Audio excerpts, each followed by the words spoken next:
All right, let's jump straight into today's densely packed explainer. Here's our roadmap. We'll be tackling elections and static polity, then governance, ethics and democracy, followed by geopolitics and energy security. After that, we'll hit two mains practice questions and wrap up with a rapid-fire revision summary. Starting off with Section 1, Elections and Static Polity. Let's dive right into the heavy constitutional mechanisms we're seeing in today's headlines. Okay, so we're looking at two massive political shifts that immediately put our understanding of the Constitution to the test. In Tamil Nadu, the TVK has emerged as the single largest party with 108 out of 234 seats. But because they didn't hit that magic 118-seat majority mark, we're looking at a hung assembly. Meanwhile, over in West Bengal, the BJP secured a historic landslide, winning 207 out of 293 seats. But get this, the incumbent chief minister actually lost her seat in Bhabanipur. Now, why does this matter for us? Because these dynamic results instantly trigger your static syllabus concepts. Take West Bengal. Under Article 164, the chief minister is appointed by the governor. Legally, an outgoing CM who just lost an election can still stay on as part of a caretaker government until a new one is sworn in. But remember, that's a parliamentary convention, not a rigid constitutional law. And you know the UPSC examiner absolutely loves testing those gray areas between convention and mandate. So what does this actually look like procedurally? Let's take the Tamil Nadu scenario to map out a hung assembly. The flowchart here is actually quite specific. Step 1, when no single party hits the majority mark, there's no strict constitutional rule telling the governor who to invite first. This naturally triggers Step 2. The governor exercises their situational discretion. But, and this is crucial, this discretion is guided by the Sarkaria and Punchy commissions, which basically say, hey, you should generally invite the largest single party or pre-poll alliance first. And finally, Step 3. As set in stone by the landmark S.R. Bommai case, a floor test conducted inside the Legislative Assembly is the absolute one and only method to prove a majority. It doesn't happen in the governor's mansion, it literally has to happen on the floor of the House. Before we move on, major prelims trap alert. Seriously, watch your step here, because these boundaries get confusing fast. First up, the leader of the opposition is a statutory position, meaning it's backed by a specific act of parliament. It is not constitutional. And in state legislatures, a party generally needs at least 1/6 of the total House strength to claim it. Second, if you come across writers' building in Bengal politics, remember it's the historic state secretariat, not the Legislative Assembly. Finally, a quick pivot to geography, because we know examiners love mixing polity and geography. Always, always map your transboundary reverse. The Tista River starts up in Sikkim, flows right down through West Bengal, and crosses over into Bangladesh. Moving right along to Section 2, Governance, Ethics, and Democracy. Let's see how this ties into your GS Paper 2 and GS Paper 4 ethics syllabus. So there's a highly visible debate raging right now around what's being called bulldozer justice. On one side, you have this immense, roaring public pressure for instant justice, basically a populist spectacle where properties get demolished overnight. But on the other side, you have the foundational rule of law. As a future administrator, this is exactly the kind of ethical friction you'll face: societal demands for instant delivery versus absolute constitutional safeguards. Remember, under Article 21, the right to life and personal liberty isn't absolute, but it absolutely cannot be restricted without a procedure established by law. The Supreme Court has been crystal clear here. The state cannot just tear down properties. They need to serve prior notice, conduct a fair hearing, and issue a written order.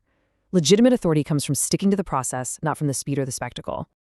We also have some incredibly important data points today regarding academic freedom that you'll absolutely want to use as ammo for your mains answers on democratic health. The VDem 2026 report just classified India as an electoral autocracy, and the Scholars at Risk 2024 report goes as far as claiming academic freedom is completely restricted here. On the domestic front, critics are raising major red flags over the proposed Viksit Bharat Shiksha Ajishtan bill, citing fears that it's centralizing higher education governance.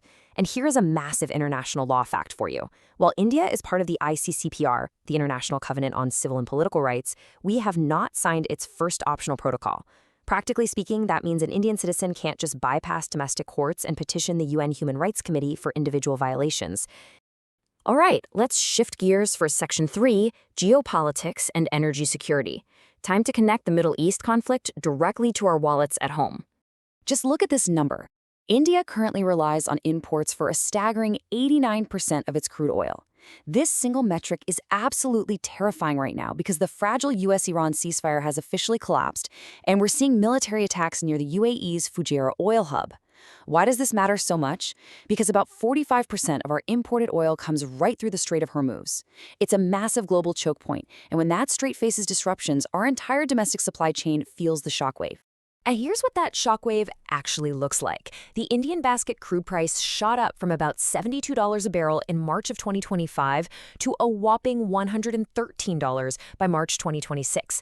That is a massive 56% surge driven purely by disruptions in the Strait of Hormuz.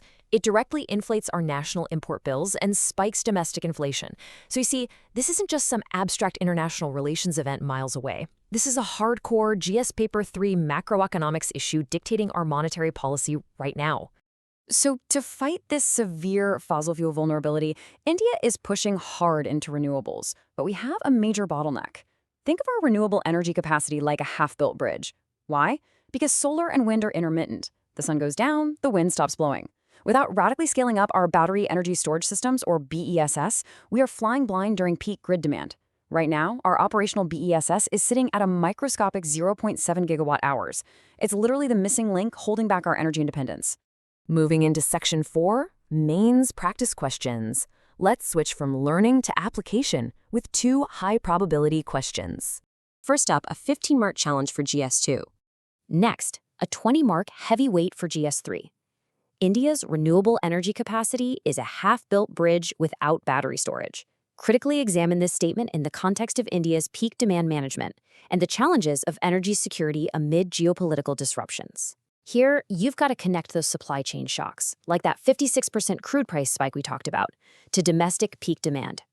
Make sure you casually drop keywords like BESS, grid curtailment, and strategic energy security to really maximize your score here. Finally, Section 5. Let's lock all this in with a rapid-fire revision summary for your prelims. Firing through polity. Tamil Nadu's Assembly Math. 108 out of 234 means a hung assembly. In Bengal, Suvendu Adhikari defeated Mamata Banerjee and is now the leader of opposition. And do not forget this Article 124 update. The Supreme Court judge strength has officially been raised from 34 to 38, and yes, that number includes the Chief Justice. Straight into economy and tech, the Fair and Remunerative Price, or FRP for sugarcane, is set by the Cabinet Committee on Economic Affairs, based on advice from the CACP. The Emergency Credit Line Guarantee Scheme is now in its 5th edition for MSMEs. And for tech, remember the National Quantum Mission is targeting 2031 to develop those 50 to 100 qubit computers. Last set of traps, guys. Vande Mataram is the national song, not the anthem. You'd be amazed how many people lose marks confusing that in the exam hall. On social welfare, the PM Ujjwala Yojana hit nearly 100% LPG connections by 2025. And for infrastructure, map this. India now has 19 railway zones with the addition of the South Coast Railway. And as we wrap up this explainer, I want to leave you with a thought inspired by John Rawls, something to really reflect on as a future administrator. A state that demolishes its own constitutional foundations cannot build a just society. Swift justice without due process is merely organized injustice. Let that sink in. Keep connecting the dynamic dots, keep linking them to your static syllabus, and keep pushing forward. You've got this. If you're ready to really practice all 8 mains questions from today's news, and you want to get your hands on prelims MCQs and detailed notes, go ahead and download the complete PDF. Just scan the QR code on your screen or use the link in the description to join our Telegram channel. Keep up the amazing work, stay consistent, and I will see you in the next explainer.